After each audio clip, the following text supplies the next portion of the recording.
Selamat siang Bapak Ibu semuanya. Selamat siang Ibu. Terima kasih sudah hadir di dalam presentasi saya, yaitu menyebarkan pemahaman dan penerapan pengalaman budaya positif.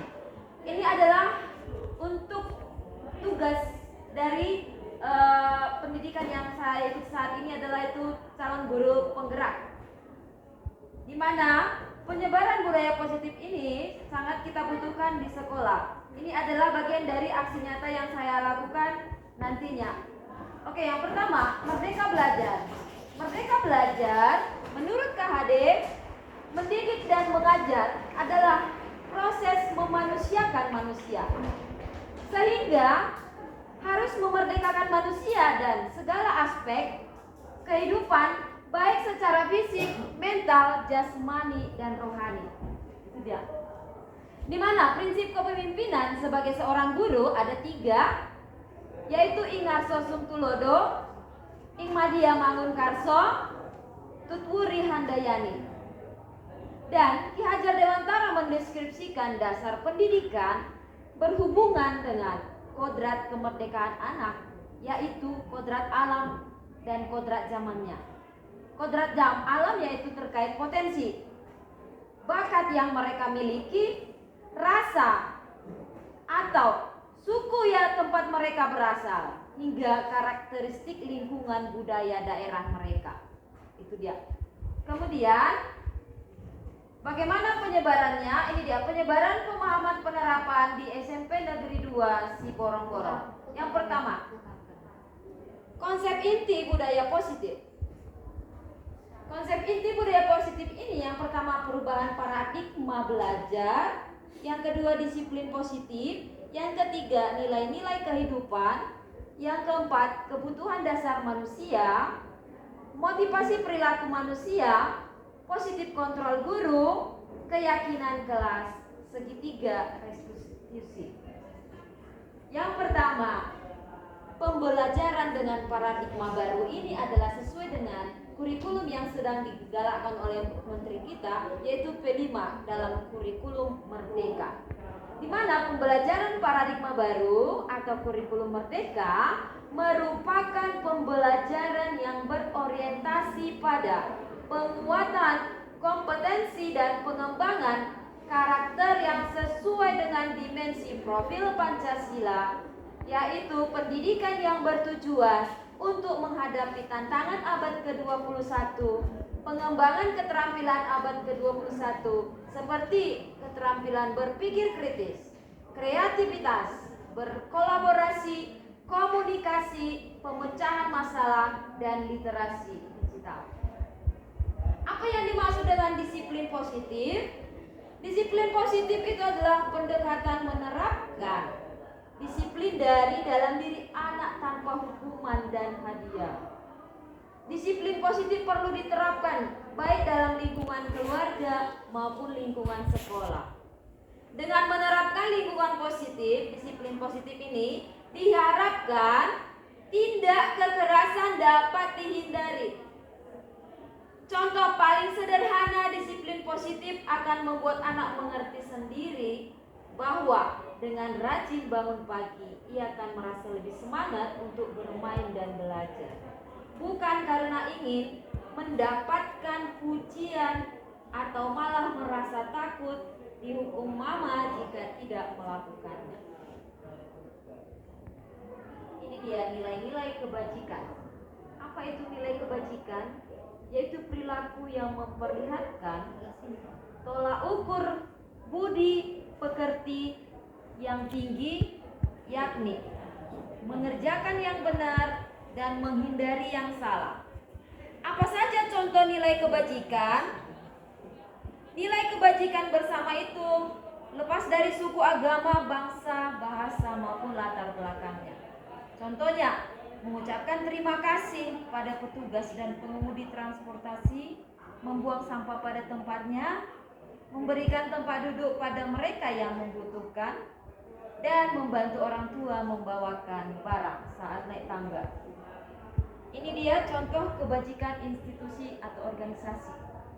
Contohnya di sekolah, profil P5, beriman, bertakwa, dan berakhlak mulia, berkebinekaan global, bergotong royong, mandiri, dan bernalar kritis. Kemudian dalam IBO Primary Years Program yaitu ada toleransi, integrasi, rasa hormat, mandiri, menghargai, antusias, dan percaya diri. Kemudian life skill, ini dia life skill, keterampilan hidup yang harus dimiliki. Apa saja contoh kebajikannya? Kemampuan komunikasi, memecahkan masalah, berkolaborasi, mengambil keputusan, berempati, manajemen stres, berpikir kreatif, dan dapat dipercaya. Nah ini dia, kita masuk ke dalam kebutuhan dasar manusia, ada 5. Yang pertama bertahan hidup. Bertahan hidup ini adalah apa yang kita butuhkan sehari-hari: makanan, tempat tinggal, pakaian, kesehatan, dan pendidikan. Itu adalah kebutuhan dasar manusia. Kemudian kebutuhan yang kedua adalah kasih sayang dan rasa aman. Apa sajakah itu?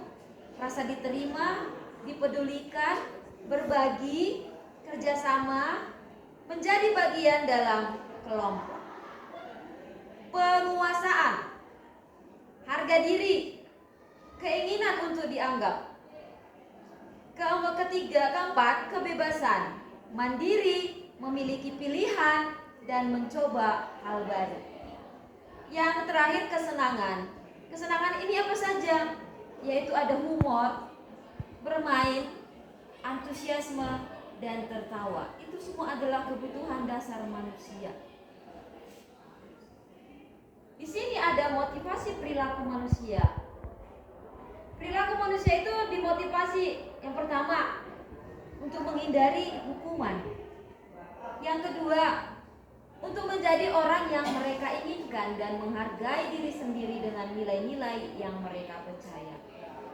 Dan yang ketiga, untuk mendapat imbalan atau penghargaan dari orang lain. Di sini ada 5 posisi kontrol guru. Yang pertama adalah penghukum, pembuat rasa bersalah, teman, pemantau, dan manajer. Nah, ini dia, penghukum. Di sini dikatakan penghukum. Mungkin ini sering kita lakukan ya. Penghukum, patuhi aturan saya. Awas.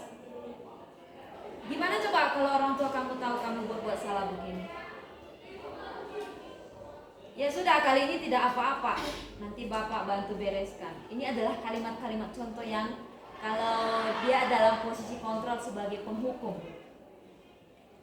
Apa rencana kamu untuk memperbaiki hal ini? Seperti itu kalimat-kalimat yang kalau posisi guru adalah sebagai penghukum.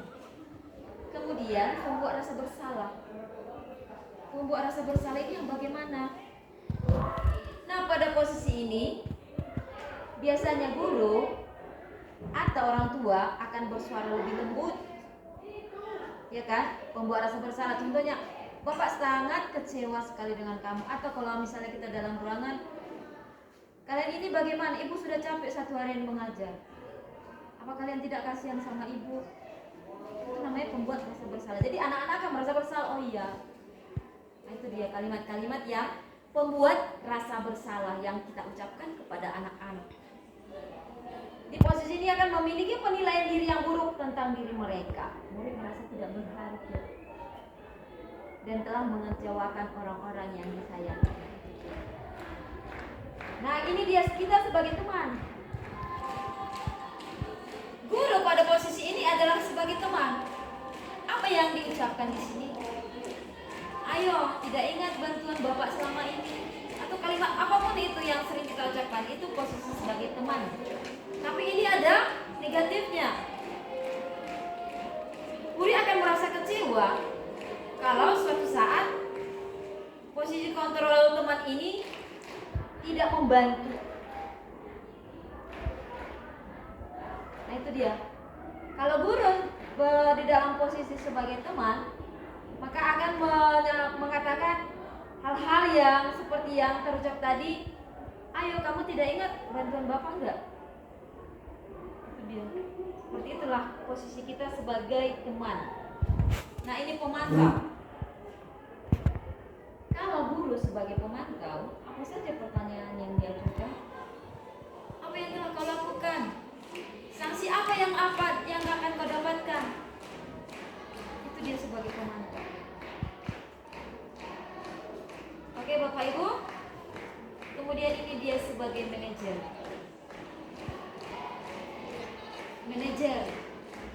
Manajer itu posisi di mana guru berbuat sesuatu bersama dengan murid, mempersilahkan murid mempertanggungjawabkan perilakunya, mendukung murid agar dapat menemukan solusi atau permasalahannya. Di sini dikatakan, jika kamu meyakininya, apakah kamu bersedia memperbaiki? Contohnya, sebuah kita melakukan kesalahan, inilah pertanyaannya, contoh-contoh pertanyaannya. Beda dengan penghukum yang tadi. Berbeda sekali ya. Kemudian, jika kamu memperbaiki hal ini menunjukkan apa tentang dirimu? Itu dia sebagai seorang manajer. Jadi berbeda sebagai seorang penghukum dengan sebagai seorang manajer. Oke, Bapak Ibu. Oke, baik. Di sini ada keyakinan kelas. Mengapa keyakinan kelas? Bukan peraturan kelas. Di dalam pembentukan keyakinan kelas itu harus, inilah dia, bersifat abstrak, berupa pernyataan universal, dibuat dalam pernyataan positif, sedikit saja agar dipahami, sesuai dengan kondisi kelas. Itu dia keyakinan kelas. Jadi keyakinan kelas itu berbeda dengan peraturan. Peraturan kelas itu dia lebih dominan kepada negatif. Contohnya dilarang itu adalah peraturan kelas. Tapi kalau misalnya keyakinan kelas itu adalah bahwa kita yang meminta murid untuk membuat apa saja yang dilakukan di ruangan kelas pada saat itu. Jadi setiap kita masuk, kita membuat keyakinan kelas. Jadi setiap kita masuk, contohnya, ayo anak-anak, kita apa saja keyakinan kelas yang akan kita jalankan hari ini atau dalam pelajaran ini. Jadi bukan kita yang membuat. Contohnya, kalian jangan makan di ruangan, jangan ribut, tidak. Tapi anak-anak yang kita suruh membuat, kemudian kita bisa menulis di papan. Itu dia. Contohnya, untuk kelas 74, saya membuat keyakinan kelas. Nah, mereka yang saya tuntut, saya suruh untuk memberikan apa saja pendapat mereka tentang keyakinan kelas. Contohnya, pada saat belajar tidak boleh ribut, menghargai pendapat teman. Nah, itu dari mereka. Nah, kalau keyakinan kelas ini dilanggar, maka guru akan bertanya, keyakinan nomor berapa yang telah kamu langgar? Kenapa saya bertanya seperti itu? Karena keyakinan kelas itu adalah dari mereka, bukan saya yang buat.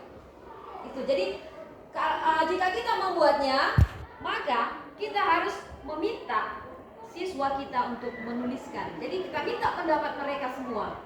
Semua harus memberikan pendapat, kemudian nanti diambil atau disatukan pendapat itu. Contohnya menjadi 6. Tidak usah banyak-banyak. Yang penting apa saja yang sedang terjadi di ruangan kelas itu. Itu dia. Jadi kalau peraturan kelas itu adalah sesuatu yang bersifat negatif.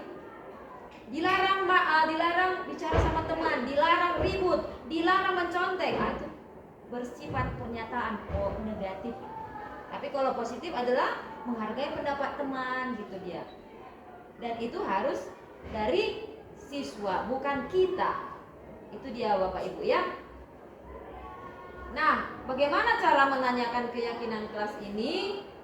Di sini berdasarkan teori kontrol, apa keyakinan kelas kita, nilai apa yang akan disepakati bersama, seperti gambaran apa kelas yang ideal menurut kamu, itu dia.